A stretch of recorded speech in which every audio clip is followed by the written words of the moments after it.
আজকাল মানুষকে ভালোবাসা যেন এক ধরনের ব্যবসা হয়ে গেছে। স্বার্থ থাকলে তুমি তার কাছে আপন, স্বার্থের জন্য সবাই তোমার কাছে আসবে। স্বার্থ শেষ হয়ে গেলে তুমি যেন অচেনা একটা মানুষ হয়ে যাবে। আমি দেখেছি স্ত্রী তার স্বামীকে ছেড়ে চলে যেতে, কারণ স্বামীর ইনকামটা আগের মতন নেই। আমি দেখেছি বন্ধু বন্ধুকে ছেড়ে চলে যেতে, কারণ ওই বন্ধু তার বিপদের দিনে বা তার কোনো কাজেই আসে না। আমি দেখেছি ভাইও ভাইকে ছেড়ে চলে যেতে, বোনকে ছেড়ে চলে যেতে। আসলে প্রত্যেকটা সম্পর্ক আজকাল না টাকা দিয়ে হয়। টাকার উপর ভিত্তি করে সম্পর্কগুলো টিকে থাকে। যতদিন তোমার টাকা থাকবে ততদিন তোমার কাছে সবাই থাকবে।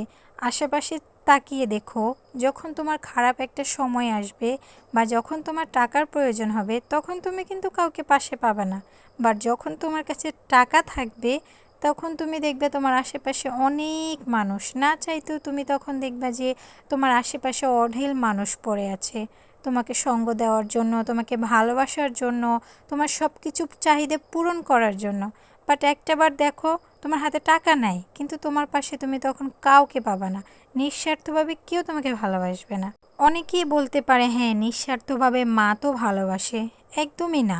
আপনি দেখবেন যে মারাও কিন্তু ভালোবাসার মধ্যে ভাগ বসায়। যেমন কীরকম, ধরেন মায়ের ছেলে হচ্ছে দুইটা, সেই ক্ষেত্রে যদি একটা ছেলে বেশি ইনকাম করে আবার একটা ছেলে কম ইনকাম করে, তখন আপনি দেখবেন মা কিন্তু যে ছেলেটা বেশি ইনকাম করে তাকে প্রায়োরিটি বেশি দেয়, তার প্রত্যেকটা কাজে প্রায়োরিটি দেয়, প্রত্যেকটা কাজে সমর্থন করে, এমনকি তার ওয়াইফকে তারা মাথায় তুলে রাখে।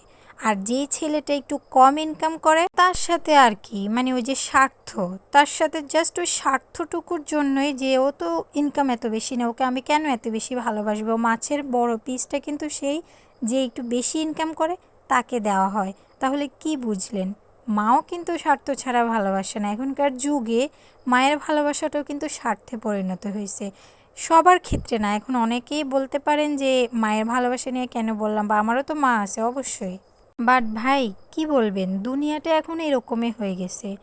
চারিদিকে দেখেন, যেদিকে তাকাবেন শুধু স্বার্থ। স্বার্থ ছাড়া আপনি কোথাও কোনো কিছু খুঁজে পাবেন না। না ভালোবাসা, না সুখ, না শান্তি, কোনো কিছু পাবেন না। যেখানেই যাবেন আপনাকে স্বার্থ নিয়ে যেতে হবে। যতক্ষণ আপনার আছে, আপনি দিতে পারতেছেন, ততক্ষণ আপনি ভালো।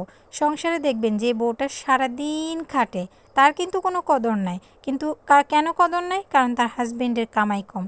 আর যেই স্বামীর কামাই অনেক বেশি, সেই স্ত্রীটার কিন্তু অনেক মূল্য। সে যদি বসেও খায় তারপরেও তার কিন্তু কোনো দোষ থাকে না। আমাদের সমাজে কিন্তু এই সকল জিনিস এখন প্রত্যেকটা ফ্যামিলিতে, প্রত্যেকটা পরিবারে এই লাইফের মানে এই জিনিসগুলো ঘটে, যেটা আমরা আসলে দেখি। বাট বাস্তবের সাথে আসলে মিল না থাকলে কখনো কিছু না বলা হয়ে ওঠে না। আসলে বাস্তবে অনেক কিছু দেখেছি তো, যার জন্য বলা। আমি জানি এই কথাগুলো এখন অনেকের সাথে মিলে যাবে।